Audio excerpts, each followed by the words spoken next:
इस बेहंगम ट्रैफिक, बेतरतीबी, नफसा नफसी, खुद गर्ज भीड़ भाड़ और खुद में मगन पसमानदगी को देख के तो नहीं लगता कि यहाँ कोई जमाल परस्त भी रहता होगा, और वो भी कोई जदीद जहन वाला मुजस्समा साज। यकीन करना मुश्किल तो है, पर ऐसा नामुमकिन भी नहीं। सुना है यहाँ कोई फ़कीर चंद हज़ारों बरस से बनने वाली मजहबी मूर्तियों पे अपना फनकाराना इज्तिहाद आजमाने से बाज नहीं आ रहा। मुझे कहा गया है कि वो यहाँ के सबसे तारीखी, खूबसूरत, ज़िंदगी से भरपूर रामा पीर मंदिर में मिलेगा। उसके बाद वो जहाँ ले जाए। रामा पीर की असल समाधि तो राजस्थान के इलाके रुनीजा में है, लेकिन 150 बरस पहले उनके एक पुजारी ने मन्नत मानी कि बेटा मिल गया तो टंडू अलायार में रामा पीर का मंदिर बनवाएगा। चुनाचे समाधि से चिराग जला के लाया गया, चिराग से चिराग जला और उसके गिर्द मंदिर तामीर हुआ। आप जब भी मेले के दौरान आएंगे तो आपको रास्ते में जगह नहीं मिलेगी, लोग पैदल आते हैं झंडे लेके। ये वो लोग हैं जिनकी मन्नतें हो गई हैं, मन्नत मान के गए, वो पूरी हो गई, अब वो पैदल आना शुरू हो गए। फिर अपने रिश्तेदारों से लाखों की तादाद में आते हैं। मेले के दौरान 8 दिन में हमारे पास 5 से 6 लाख आदमी आते हैं। फिर ये बाबरी मस्जिद का जो रिएक्शन हुआ उसमें डिमोलिश हो गई टोटल। अच्छा। बिल्कुल ज़मीन हो गई। अच्छा। फिर नए सिरे से इसको बनाया है कि सिंध के हिसाब से इससे बड़ा मंदिर कोई नहीं है। ये सब कम्युनिटी का मंदिर है, दूसरे मंदिर अलग अलग होते हैं जी। भाई ये सिखों का मंदिर है। इतनी देर में हमारी कहानी का मरकजी किरदार फ़कीर चंद भी कहीं से आ गया।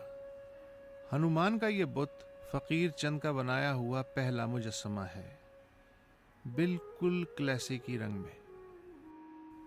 लेकिन अब फ़कीर चंद और उसका काम बहुत आगे बढ़ गया है। ये जो स्कल्पचर है वो पेंटिंग से हटके थोड़ा काम है और उससे थोड़ा स्ट्रांग भी है, तो मैंने इसको है ना बिल्कुल ज़्यादा तरजीह दी।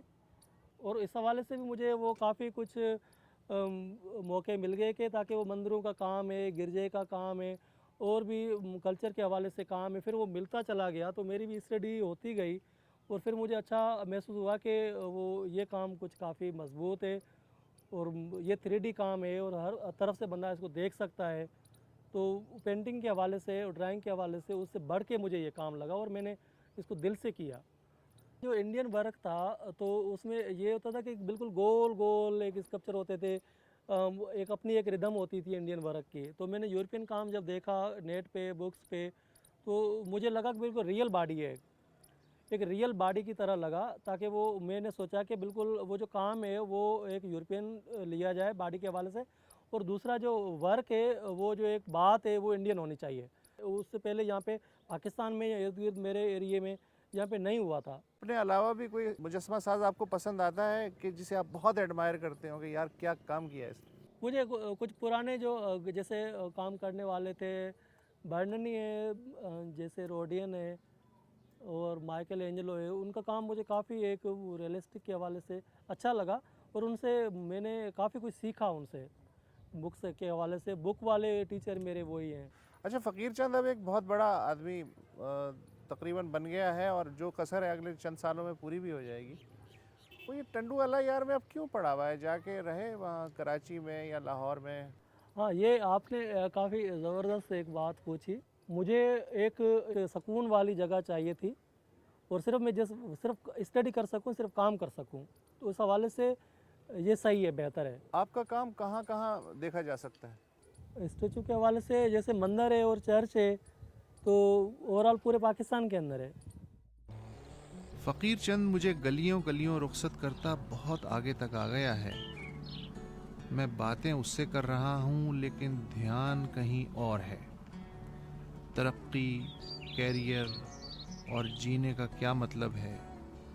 जैसे दुनिया चाहे वैसे जीना और करना, जैसे मुझ जैसे करोड़ों लोग कर रहे हैं, या जैसा मन चाहे वैसे जीना, जैसे खुशहाल दास और फ़कीर चंद जी रहे हैं। तो क्या मैं अपनी दुनिया से खुश हूं? शायद नहीं। क्या वो अपनी दुनिया से राजी हैं?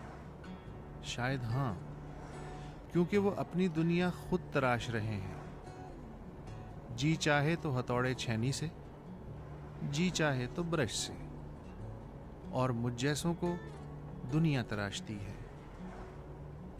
अब मैं और नहीं सोचूंगा, बस कुछ आराम करूंगा, फिर तस्वीरी कशकोल लिए किसी और मौजू की तलाश में निकल पड़ूंगा।